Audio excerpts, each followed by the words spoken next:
VK news, राष्ट्र के नाम। ब्रेक के बाद एक बार फिर से स्वागत है। दमदार बहस में जिक्र दरअसल मथुरा और भगवान कृष्ण को लेकर किया जा रहा है, क्योंकि विकास के मुद्दों को लेकर चर्चाएं नहीं हो रही। आरोप प्रत्यारोप का दौर शुरू हो गया और सपनों में भगवान कृष्ण आने लगे और वो बताने लगे कि इस बार किसकी सरकार बनने जा रही है। जाहिर है सपने हर किसी के अपने अपने होते हैं, उस पर विचार और क्या भगवान कह रहे हैं वो सार्वजनिक तौर पर इस वक्त किया जा रहा है। सभी मेहमान हमारे साथ बने हुए हैं। रेणु भाटिया जी अपनी बात रखें आप। एच.एस. रावत जी ने कहा कि धर्म की आड़ में राजनीति तो कम से कम ना हो, जो हो रही है चाहे वो बीजेपी कर रही हो या फिर कोई और पार्टी कर रही हो। रावत जी की बात को मैं फूल चढ़ाते हुए आगे बढ़ाऊंगी। उन्होंने कहा कि धर्म की आड़ में राजनीति नहीं होनी चाहिए, बिल्कुल ठीक बात है। लेकिन आप ये ध्यान रखें कि भारतीय जनता पार्टी ने कभी धर्म की आड़ में राजनीति नहीं की। भारतीय जनता पार्टी ने तो अपनी संस्कृति और संस्कारों को जीवित रखने के लिए हमेशा इन मुद्दों को उठाया। भगवान राम, आपने खुद कहा रावत जी, की वो एक बड़ी दयनीय स्थिति में पड़े हुए थे, टेंटों में पड़े हुए थे। क्या भगवान राम जो हमारे इष्ट हैं, क्या उनका अधिकार नहीं कि हम इतनी करोड़ों की जनता, 135 करोड़ का देश, उनके लिए एक भव्य मंदिर बनाए? इसी बात के लिए हम तो जिसकी भी सरकार रही, वो भले ही मायावती की रही, भले ही वो अखिलेश यादव की रही, भले ही मुलायम सिंह यादव की रही, या अब योगी सरकार है, केवल एक ही तो बात रख रहे हैं। पहले भी रखी, चाहे विपक्ष के नाते रखी, और अभी भी यही बात थी कि भगवान राम का एक भव्य मंदिर बने, और उस बात को हमने पूरा किया। और यही विपक्ष के लोग, उसमें ये दोनों पार्टियां भी आती हैं और उसमें कांग्रेस भी शामिल थी। जब जब राम मंदिर निर्माण की बात होती थी तो ये कहते थे तारीख नहीं बताएंगे ये लोग, कब बनाएंगे, ये इसी तरह से भगवान को कैश करना चाहते, इस तरह की भाषा बोलते थे। परंतु योगी सरकार ने, माननीय नरेंद्र मोदी जी ने प्रूव किया कि वो हमारे इष्ट देव हैं, हमारे संस्कार और संस्कृति है उसमें, इसलिए हम उनका भव्य मंदिर निर्माण करेंगे, और उन्होंने करके दिखाया। और अभी रही बात भगवान कृष्ण की, उसके ऊपर अगर राजनीति की बात करते हैं तो युगों युगों से गीता पढ़ते आए हैं लोग। रावत जी ने भी गीता को कई बार पढ़ा और देखा होगा, और मुलायम सिंह यादव जी ने भी, और सपा के अभी मुखिया जो अखिलेश यादव और मायावती, सबने गीता का नाम भी सुना होगा, देखी भी होगी। पढ़ी है या नहीं पढ़ी, यदि पढ़ी होती तो इसको राजनीतिक खेल ना बनाते, इसको संस्कारिक बात करते। इसलिए हम लोग तो तब भी गीता की बात करते थे, भगवान कृष्ण की बात करते थे, उनको फॉलो करते थे, और आज भी करेंगे और युगों युगों तक होगा। इसलिए भगवान कृष्ण की नगरी को भी भव्य बनाना, उसका वहां की जनता को सुख सुविधाएं देना, वहां पर भव्य निर्माण करना, ये हमारा धर्म और रेणु जी, लेकिन रावत साहब ने ये इशारा किया, सपने ये लोग अब देखने ये इशारा किया कि ये जो माहौल बन रहा है उस माहौल को कैसे देखें भाटिया जी? मीरा और आज जुगाड़ के सपनों में देखा है, ठीक है, अपने मन में संजोया है उन सपनों को। डिप्टी सीएम ट्वीट करते हैं कि अयोध्या, हमारे ऋषि मुनियों ने संजोया है। ओके, ये हमने राजनीति के लिए नहीं किया। रेणु भाटिया जी, मैं राजनीति को लेकर इसलिए जिक्र कर रहा हूँ, राजनीति में फर्क है जी। रेणु जी, मैं इसलिए जिक्र कर रहा हूँ, रावत जी ने भी शायद उस तरफ इशारा किया जिस पर आप नहीं पहुंची। डिप्टी सीएम कहते हैं कि अयोध्या के बाद अब भगवान कृष्ण जन्मभूमि की बारी है। वो ट्वीट करते हैं कुछ दिन पहले, उस पर भी चर्चाएं हमने की। अब स्थितियां ऐसी हो गई, योगी आदित्यनाथ आते हैं और कहते हैं कि मैं 18वीं बार आया हूं मथुरा में। फिर सांसद साहब सामने आ जाते हैं राज्यसभा के, और वो कहते हैं कि सपनों में भगवान कृष्ण आ रहे हैं और कह रहे हैं कि योगी आदित्यनाथ को उतारा जाना चाहिए चुनावी मैदान में मथुरा से। तो ये सारी बातें, ये रूपरेखा, ये जो माहौल है, इसे कैसे समझें? इसे क्या राजनीति से नहीं जोड़ें, धर्म से नहीं जोड़ें?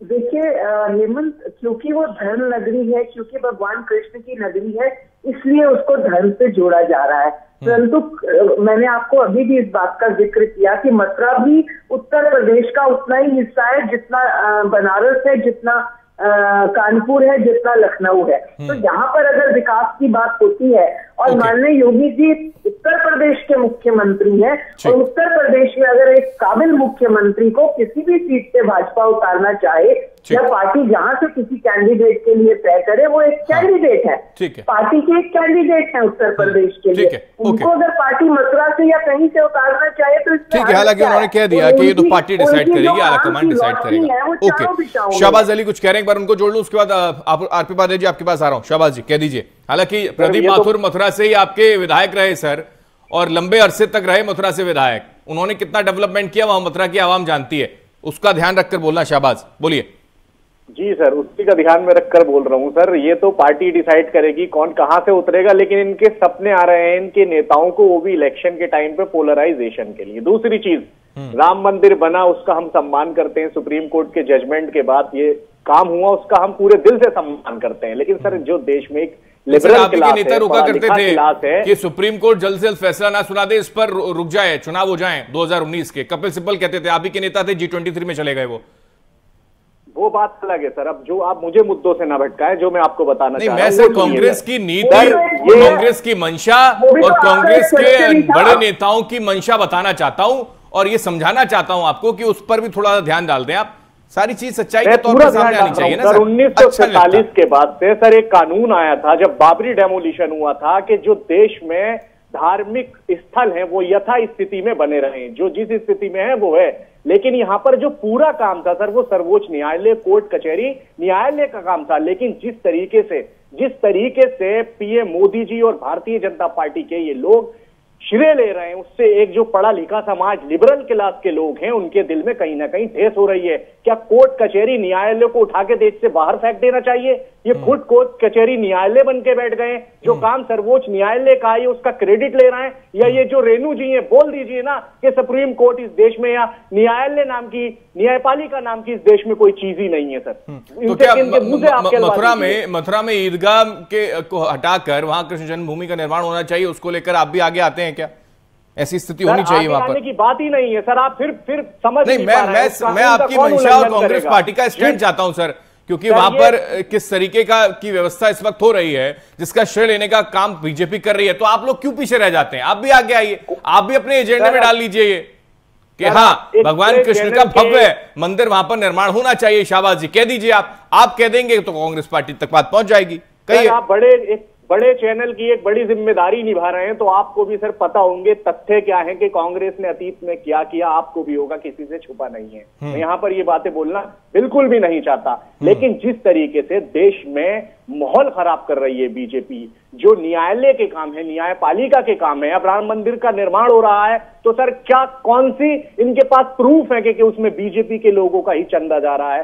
सारे विपक्षी पार्टी ने खुले दिल से समर्थन किया है कि कोर्ट का फैसला एक लंबे समय के बाद आया है, हम तहे दिल से इसका सम्मान करते हैं। ठीक है शाबाश जी, लेकिन प्रदीप माथुर को लेकर नहीं कहा आपने इसका उत्तर मैं देती हूँ। ठीक, जी कह दीजिए, उसके बाद मैं आ रहा हूँ अर्पित जी आपके पास। मैम आप तो एक चीज का जवाब दे अभी मेरे भाई ने कहा कि हम भाजपा के लोग राम मंदिर का क्रेडिट क्यों ले रहे हैं, सभी ने समर्थन दिया। अरे इस राम मंदिर निर्माण के लिए तो पिछले वर्षों से, कितने ही वर्षों से बात चल रही थी। सपा की सरकार रही, मायावती की रही, कांग्रेस की रही, तब क्यों नहीं इन्होंने समर्थन दिया? तब क्यों नहीं इन्होंने एक ही बात में बोला? क्यों इतना लंबा कोर्ट में चलना पड़ा यह मामला? क्यों इन्होंने कागज जमा नहीं किए तब समय पर? आज कहते हैं कि हम सब समर्थन में थे।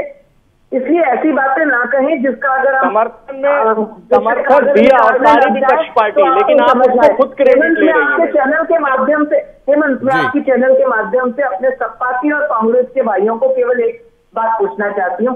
क्या ये उत्तर प्रदेश में चुनाव की बात करते हैं कि ये चुनाव ही होते हैं? क्या ये कृष्ण भगवान कृष्ण के होने से, उनकी जन्मभूमि होने से डिनाई करते हैं या अप्रिशिएट करते हैं? अगर उसको हकीकत मानते हैं तो उसका भव्य निर्माण होना, उस नगरी के में सुधार होना क्यों नहीं ये चाहते हैं? ये इस बात को आपके शाबाश जी, अपनी इस पर जवाब दे दीजिए। उसके बाद आगे बात जा रहा हूँ आपके पास। आमिर जी, आपसे भी चाहता हूँ इसका जवाब। ओके, जवाब सुनिए आप पहले। ओके आमिर जी, हाँ कह दीजिए सर। जवाब सुन लीजिए। आपने अभी कहा कि हमने सम्मान किया है, भगवान राम का सम्मान किया है, माता सीता का सम्मान किया है। आपने क्या सम्मान किया है?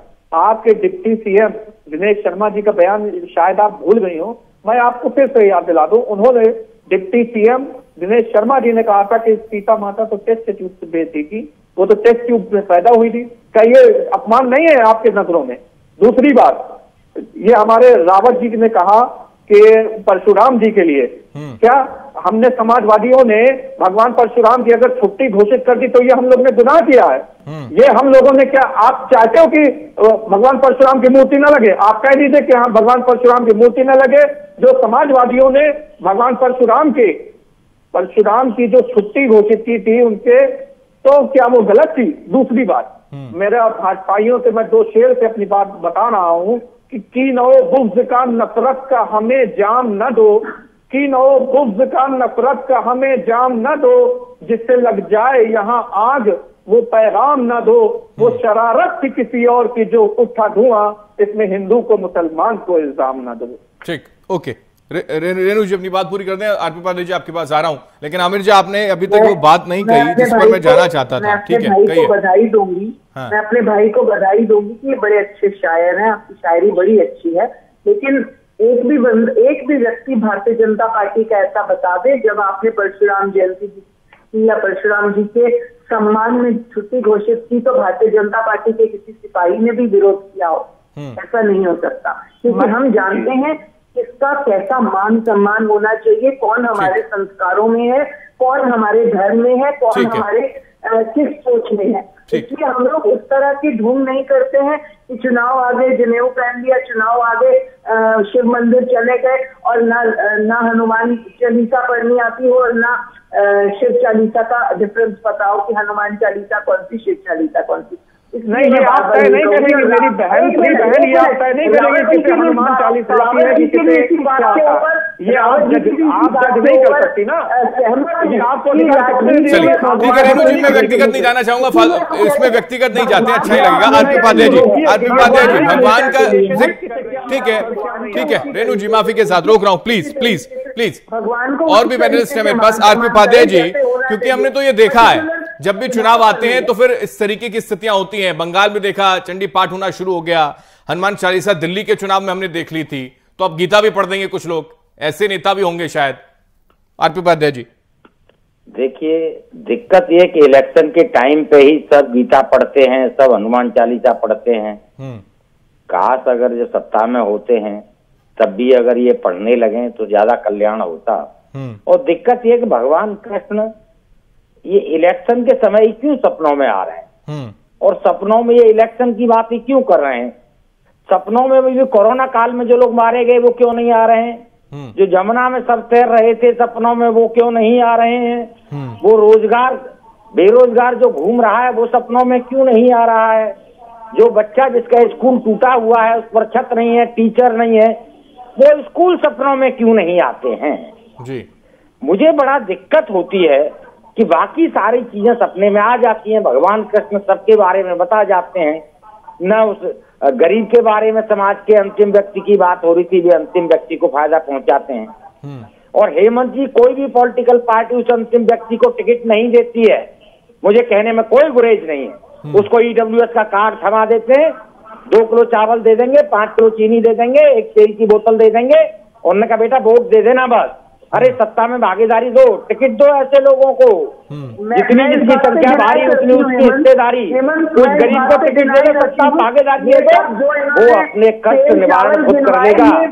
कोरोना समय में क्यों नहीं देते हो, कोरोना समय में दिया, क्यों नहीं देते हैं सत्ता में भागीदारी। जी और देखिए दूसरा, मैं अपनी बात, ठीक है, मैं उस पर नहीं जाना चाहता आरपी पांडे जी, ओके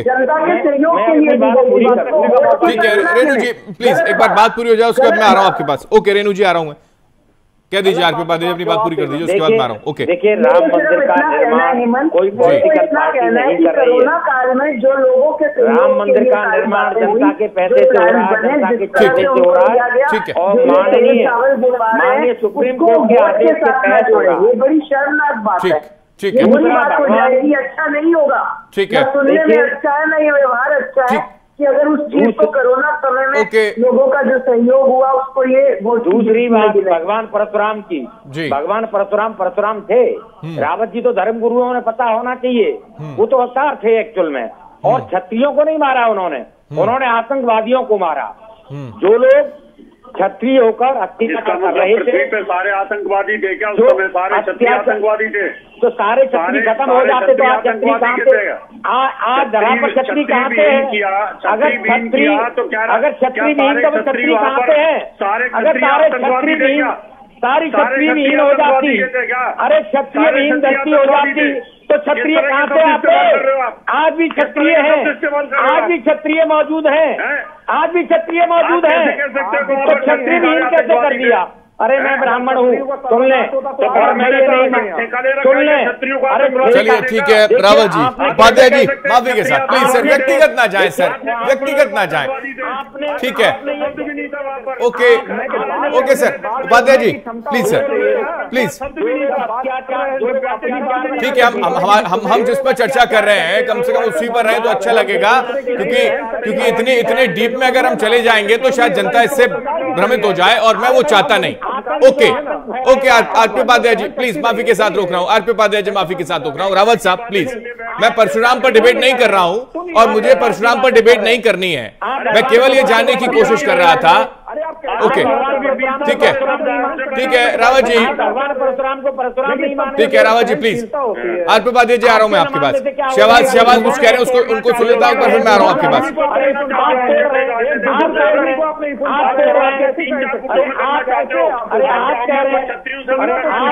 चलिए ठीक है, व्यक्तिगत ना जाए प्लीज। आरपी उपाध्याय जी, आप इतने बड़े वरिष्ठ पत्रकार हैं, आप अगर परशुराम और फिर हम क्षत्रिय और ब्राह्मण की स्थितियों में आ जाएंगे तो अच्छा नहीं लगेगा मुझे, मैं ये चला नहीं पाऊंगा, प्लीज माफी के साथ। आरपी उपाध्याय जी की आवाज डाउन कर दें प्लीज। ओके ठीक है रावत जी, मैं आ रहा हूं आपके पास। आमिर जी, जो आप अपनी बात कहना चाहते हो अपनी बात कर दें, लेकिन मेरा सवाल यह है कि जब चुनाव चल रहे थे 2019 से पहले अगर हम चले जाएं, जब राम का नाम था, टेंट में भगवान थे, रामलला हमारे थे, तब दर्शन कर देते थे क्या भगवान राम, और अब दर्शन दे रहे भगवान कृष्ण, ऐसा था क्या पहले? आमिर जी के लिए ये मैं पहले, आमिर जी, शहबाज जी मैं आ रहा हूं आपके पास। आमिर जी ओके जी मैं सुन नहीं पाया। आमिर जी मेरा सवाल यह है कि भगवान कृष्ण अब दर्शन दे रहे हैं अखिलेश यादव को, तो क्या पहले राम भगवान दर्शन देते थे और उनके लिए कुछ किया क्या समाजवादी पार्टियों ने? क्योंकि वहां पर तो ऐसे आरोप लग गए कि वहां नरसंहार कर दिया, कत्लेआम कर दिया, 1992 का जिक्र करना शुरू कर देते हैं बीजेपी के नेता, ये स्थितियां बन जाती हैं। तो देखिए जिनकी नीति ही ठोको नीति है तो वो ऐसी बात करेंगे। हम लोग परिवार वाले हैं तो हम लोग हंसी की बात करेंगे, खुशी की बात करेंगे, पारिवारिक बातें करेंगे। लेकिन जहां तक आपने 19 की बात की, 19 में भी हमारा मुद्दा था महंगाई, बेरोजगारी, महिला उत्पीड़न, किसान आंदोलन, किसानों पे जो अभी देख लीजिए आप, किसानों की कितनी बुरी दुर्दशा है। तो यही हमारे मेन मुद्दे हैं। डिबेट हमारी इस बात पे चल रही है कि भगवान श्री कृष्ण को सपने में आए जी, उस पर बात चली। हाँ। लेकिन मुझे खराब आज ये लगा कि एक वरिष्ठ पत्रकार बोल रहे हैं और अपने आप को भविष्य जो भी हम उस पर नहीं जाना चाहते, प्लीज गंभीरता है नहीं, ठीक है, जब तक आप बड़े बुजुर्गों को सुनेंगे नहीं आप क्या सीखेंगे?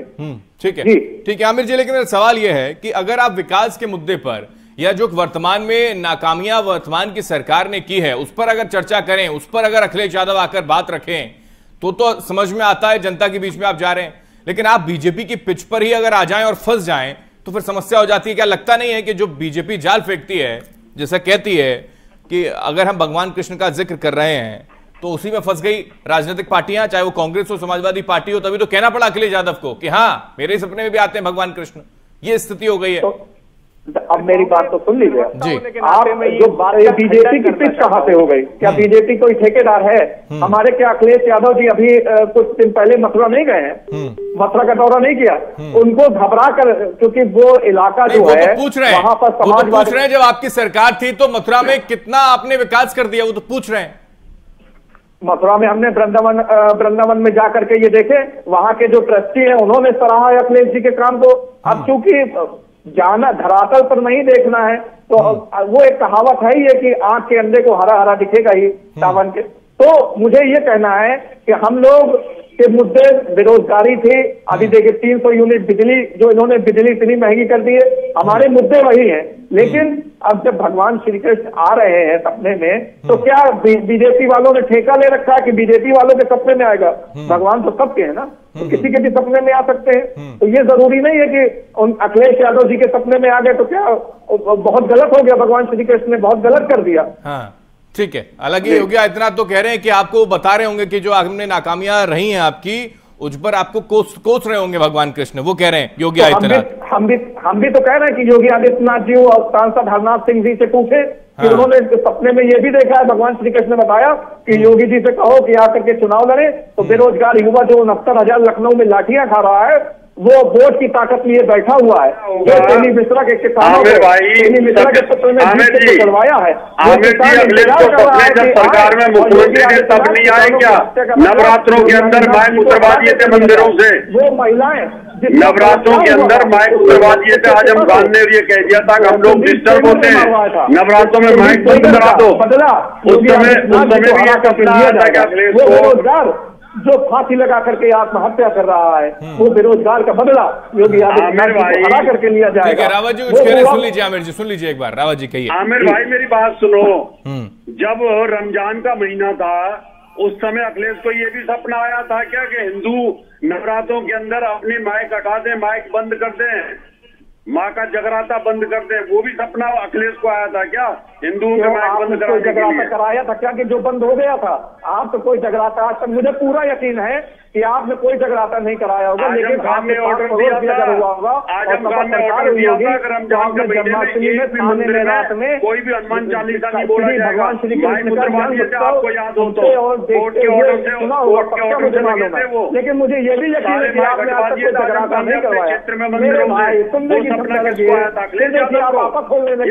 मेरे भाई सुनिए, बड़े भाई सुनिए, आप आपा खो रहे हैं, आप नाराज क्यों हो रहे हैं? बड़े भाई नाराज मत होइए, मेरी बात सुनिए। समाजवादी पार्टी सुन लीजिए, बड़े भैया सुन लीजिए, सुनने की क्षमता रखिए। आमिर जी लेकिन सवाल पूछा, उसका जवाब दिया नहीं आपने, आप फिर व्यक्तिगत चले गए रावत जी के साथ। ऐसे अच्छा नहीं लगता ना, व्यक्तिगत अपना जाए। मेरा उनका जो सवाल था उसका जवाब देना चाहिए था आपको, आप फिर व्यक्तिगत चले गए कि आपने कभी आपने क्या। ठीक है, ऐसा अच्छा नहीं लगता। ओके ठीक है, नहीं मेरी बात सुन लीजिए। रावत जी ने ये नहीं कहा कि समाजवादी पार्टी थी, सरकार थी। आपने उनके शब्दों को गौर किया? रावत जी ने कहा जब अखिलेश यादव, उन्होंने व्यक्तिगत ही कहा, यानी कि जब तक सरकार में रहते तब तक आपको धर्म की जानकारी रहती है, जब सरकार में नहीं रहते तो धर्म की जानकारी भी नहीं रहती। ये स्थिति है क्या? मान लें इसको। ओके नहीं, अब ये देखिए, अब ये नहीं देखिए, मैं बता तो रहा हूँ कि हमने जो अब वो मानने को तैयार नहीं है कि भगवान परशुराम भगवान नहीं थे। आपने समाजवादी पार्टी सरकार ने गलत किया कि भगवान परशुराम की जयंती पर छुट्टियां घोषित की है, वो तो मानने को तैयार नहीं है। वो कह रहे हैं आपने गलत किया है। ठीक है, हमने तो किया है, हमने तो बता ही रहे हैं। योगी आदित्यनाथ जी ने वो छुट्टियां कैंसिल कर दी है। ठीक है आमिर जी। शहबाज जी, क्योंकि मैंने जो सवाल पूछा उसका जवाब मुझे अभी तक मिला नहीं। प्रदीप माथुर कांग्रेस पार्टी के कद्दावर नेता और बड़े ही क्लोज गांधी परिवार से भी रहे, लेकिन मथुरा में विकास की नैया उन्होंने ऐसी पार क्यों नहीं लगाई जो अब स्थिति निकलकर सामने आती है, फिर समाजवादी पार्टी की सरकार में सामने आती है? एक विधायक के तौर पर वो क्यों नहीं विधानसभा में अपनी आवाज को उठा पाए इतना मजबूती के साथ जो इस वक्त नजर आ रही है? और यही वजह है कि ये वो सीट है जिसमें खुद योगी आदित्यनाथ अब लड़ना चाहते हैं। सर पहली बात तो योगी आदित्यनाथ जी की तरफ से कोई स्टेटमेंट नहीं आया। दूसरी बात, 32 साल से प्रदेश में कांग्रेस की सरकार नहीं है, और अगर आप विकास की बात करना चाहते हैं तो बनारस को मोदी जी कियोटो बनाने चले थे, लेकिन आप भी देख रहे हैं कि बनारस को क्या बना दिया है। बनारस का अधिकांश एरिया देखिए, मैं विश्वनाथ धाम की बात नहीं कर रहा हूं, अधिकांश एरिया देखिए, जो मूलभूत सुविधाएं हैं उससे वहां का गरीब निर्धन लोग जूझ रहे हैं, रोजगार के अवसर कम है। तो सर ये धर्म की नगरी के नाम पर, चाहे वो काशी हो मथुरा हो, ये सिर्फ और सिर्फ विक्टिम कार्ड खेला जा रहा है। वोटर्स का ध्रुवीकरण किया जा रहा है। कांग्रेस पार्टी क्यों नहीं खेल पाती शहबाज? ये वाला कार्ड, विक्टिम कार्ड बीजेपी जो खेलती है, बिल्कुल नहीं चाहिए। क्यों आप नहीं खेल पाते? आप तो कह देते हैं कि राम का कोई अस्तित्व नहीं था, आप तो ये तक कह देते हैं आपके नेता। सर ऐसी कोई भी टिप्पणी कांग्रेस के नेता की तरफ से नहीं आई, ये पहली बात तो मैं आपको बताना चाहता हूं। राम भगवान है, सभी का उनमें विश्वास है। दूसरी चीज, आप मुझे डाइवर्ट करने की कोशिश ना करें। नहीं, आप डाइवर्ट क्यों? आप अच्छे नेता प्रवक्ता हैं, ऐसे डाइवर्ट कैसे हो सकते हैं आप? सर आप डाइवर्ट करने की कोशिश कर रहे हैं। अगर इसी तरीके से हम डाइवर्ट क्यों करेंगे? मेरा सवाल जो था वो वाजिब है। क्या कपिल सिब्बल ने नहीं कहा कि 2019 के चुनावों के बाद ही फैसला सुप्रीम कोर्ट सुनाए? बताइए, नहीं कहा? सर सुप्रीम कोर्ट की टिप्पणी तो तमाम तरीके की अभी नॉइज पॉल्यूशन को लेकर भी आई थी। मैं आज भगवान कृष्ण और राम का जिक्र कर रहा हूं शहबाज जी। मैं प्रदीप माथुर का जिक्र कर रहा हूं कि क्या कृष्ण को लेकर कभी चुनावी मैदान में राहुल गांधी को लेकर आए थे वो मथुरा में? आज ये स्थिति बन गई है कि भगवान कृष्ण और भगवान राम की जिक्र कांग्रेस पार्टी के नेता कर रहे हैं। ठीक है, रेणु वाडी अपनी बात कर दीजिए, उसके बाद आ रहा हूं मैं। रेणु जी, कांग्रेस के स्पोर्ट्स पर्सन होने के नाते सर मैं बात करना चाहता हूँ, हम आम आदमी की लड़ाई लड़ रहे हैं, किसान की लड़ाई लड़ रहे हैं, देश का जिसमें हित होगा हम उसकी लड़ाई लड़ रहे हैं। अभी के जो मुद्दे हैं वो बेरोजगारी है, स्वास्थ्य सुविधाएं हैं, जीडीपी है, इकोनॉमी है। जब देश में व्यक्ति जिंदा बचेगा, जब देश का बेरोजगार बचेगा, तब धर्म भी बचेगा सर। मैं आपको बताना चाहता हूँ, जब घर में रोटी नहीं होगी, अनाज नहीं होगा, और आप धर्म का कैसे महिमा मंडन करेंगे सर? धर्म को जब संविधान में पर्सनल तरीके से अधिकार दिया गया है, फंडामेंटल राइट है अपनी प्रैक्टिस को प्रोपोगेट करने का, एक अलग तरीके से रखने का। आप राजनीति में बिना धर्म के सर कोई चीज ही नहीं हो रही। आप एक भोजन का निवाला मुंह में नहीं जा रहा बीजेपी नेताओं का, हर धर्म की बात। अभी उनसे रोजगार की बात कीजिए, रेणु जी से 5 मिनट में उठ के भाग जाएंगी यहाँ से। ठीक है रेणु जी, अपनी बात रख दीजिए आप। धर्म के बिना कोई निवाला तक नहीं जा रहा, इतनी परेशानी हो गई, आपने इतना फंसा दिया इन लोगों को कि परेशान हो गए ये लोग। हेमंत, मैं ये हमेशा से परेशान रहे हैं, क्योंकि जब भी देश में काम करने की बात होती है, जब भी देश आगे बढ़ने की बात होती है, तो हमेशा भाजपा से परेशान ही रहते हैं। रही बात अभी नाम बदल दिया अरुणाचल प्रदेश की जगह, आपने ये सब काम क्यों नहीं करे? तो कांग्रेस चाइना ने 15 नाम बदल दिए जगहों, आप उस पर अपना स्टैंड रखिए। बचेंगे तो आगे बात बढ़ेगी। मुझे ताज्जुब है कि आज लोगों के बचने की बात कर रहे हैं। जब लोगों को टीकाकरण की बात चली थी, वैक्सीनेशन की बात हुई थी, तो इन्हीं कांग्रेस के नेताओं ने कहा था वैक्सीनेशन मत करवाइए, ये मोदी का टीका है। तो इसलिए आज वही लोगों को बचाने की बातें करते हैं। मोदी जी की कोई उपलब्धि नहीं है वैक्सीनेशन, रेणु जी, मोदी जी की कोई उपलब्धि नहीं है वैक्सीनेशन, वहां पर उनका कर्तव्य था। आप पोलियो, चेचक जैसी बीमारियों में कांग्रेस के काल में क्या आपने टीके नहीं लगवाए? ठीक है शहबाज जी, मैंने आपकी बात पूरी सुन ली, अच्छा ही लगता है ऐसे। आपको थोड़ा, आप इतने बड़े पार्टी के प्रवक्ता नेता हैं, थोड़ा डिसिप्लिन रखिए सर, अच्छा ही लगता। रेणु जी भी अपने जो मुद्दे होने चाहिए उससे भटककर दूसरी बात कर रही है। ओके, कोरोना का टीका कहां से आ गया है? हम तो वो अंधे हैं जिनको पहले भी भगवान राम दिखता था और आज भी भगवान कृष्ण दिखता है। हम तो पहले भी हरे रामा हरे कृष्णा बोलते थे। चलिए ठीक है, आखिरी कमेंट आरपी उपाध्याय जी आपसे ले रहा हूं, उसके बाद ठीक है वाइंड अप करना होगा। आरपी उपाध्याय जी आखिरी कमेंट। ओके, देखिए सभी बात करते हैं कि भी किसान के हालात एक दिन में नहीं हुए। किसान कल भी कर्जदार था, आज भी कर्जदार है, कल भी आत्महत्या कर रहा था और आज भी आत्महत्या कर रहा है जी। उसके लिए सभी पॉलिटिकल पार्टियां जिम्मेदार हैं। अगर बेरोजगारी है तो एक दिन में नहीं हुई। बेरोजगारी एक बहुत लंबे समय से एक समस्या है, लेकिन कोई निदान किसी पॉलिटिकल पार्टी की तरफ से नहीं आया। और तो और जनता की बात करते हैं, जनता की कितनी चिंता है कि रात्रि कर्फ्यू तो लगाया जाता है, लेकिन दिन में रैलियां करते हैं और रोड शो करते हैं। और कोरोना के कहर जो किसी भी जाति धर्म और को नहीं देखता है, तो ये कहां तक जस्टिफाइड है? आप जनता के भले की सोचते हैं तो रैलियां बंद कर दें, रोड शो बंद कर दें, तब तो पता लगता है। सिर्फ कह देने भर से जनता की चिंता है। कश्मीरी पंडित आज भी देश के अंदर विस्थापित है। और उसको न माफी के साथ रोक रहा हूं, चर्चा को विराम देना होगा। बहुत शुक्रिया आरपी उपाध्याय हमारे साथ जुड़ने के लिए। रेणु जी आपका शुक्रिया, आमिर जी बहुत शुक्रिया आपका हमारे साथ जुड़ने के लिए, शाहबाज जी आपका शुक्रिया, एच.एस. रावत जी बहुत शुक्रिया आपका हमारे साथ जुड़ने के लिए। कुल मिलाकर स्थितियां ऐसी हैं कि जब चुनाव 2019 का जिक्र करें या फिर 2014 की बात की जाए, तो विकास के मॉडल पर, विकास के मुद्दे पर चुनावी मैदान में ताल ठोकी गई थी। धीरे धीरे जात पात की राजनीति से ऊपर उठकर विकास के मुद्दे पर चर्चाएं होनी शुरू हुई। लेकिन अब स्थितियां धीरे धीरे क्या वहीं आ रही हैं, क्योंकि अब राजनीति धर्म की आड़ में की जाती है। ये जिक्र राजनीतिक पार्टियों के नेताओं की ओर से किया जा रहा है। लेकिन मथुरा में अगर विकास हो और भगवान कृष्ण की का भव्य मंदिर बने, तो उसमें भी गुरेज क्यों राजनीतिक पार्टियां इस पर चुप्पी साध लेती हैं, यह भी एक सवाल है जो बरकरार है और हो सकता है आने वाले वक्त में इसको भुनाया जाए। इसी के साथ दमदार बहस में इतना ही। देश दुनिया की तमाम खबरों के लिए आप देखते रहिए वीके न्यूज, राष्ट्र के नाम। ये है ड्रीम मीडिया नेटवर्क और आप देख रहे हैं देश का पहला 24/7 digital news channel VK news, राष्ट्र के नाम।